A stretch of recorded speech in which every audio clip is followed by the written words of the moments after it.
Hi అండి.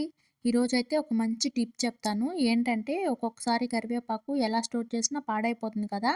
ఒక్కొక్కసారి కరివేపాకు ఎక్కువగా తెచ్చుకున్నప్పుడు ఎలా స్టోర్ చేసుకోవాలో అర్థం కాదు. అలాంటప్పుడు ఇలా కానీ స్టోర్ చేసి పెట్టుకున్నారు అంటే 1 మంత్ కాదు 2 మంత్స్ అయినా ఫ్రెష్‌గా ఉంటుంది ఆకు. ముందుగా కరివేపాకుని 2, 3 టైమ్స్ వాష్ చేసుకుందాం. చెట్టుకున్నాక కదా వాష్ చేయాలంటే ఖచ్చితంగా వాష్ చేయాలి. చాలా డస్ట్ ఉంటుంది. కరివేపాకు వాష్ చేసుకున్న తర్వాత ఆకులన్నీ సెపరేట్ చేసి చిల్లీల గిన్నెలో వేసుకుందాం. మనం ఈ కరివేపాకు కవర్‌లో స్టోర్ చేసుకున్నాం అనుకోండి, వాటర్ వచ్చి బూజు పట్టి ఫంగస్ ఫార్మ్ అవుతుంది. ఈ ఆకును ఒక డే మొత్తం ఆరబెట్టాలి. వాటర్ అనేది ఉండకూడదు. పూర్తిగా డ్రై అయిపోవాలి. ఆకులన్నీ డ్రై అయిపోయాక ఒక బాక్స్‌లో వేసి స్టోర్ చేసుకున్నామనుకోండి, ఎన్ని రోజులైనా గానీ ఫ్రెష్‌గా ఉంటాయి. ఎప్పుడు కావాలంటే అప్పుడు కర్రీస్‌లో యూజ్ చేసుకోవచ్చు. మీకు గానీ ఈ వీడియో గాని నచ్చితే ప్లీజ్ లైక్ చేయండి, షేర్ చేయండి, సబ్స్క్రైబ్ చేసుకొని సపోర్ట్ అయితే చేయండి. Thank you.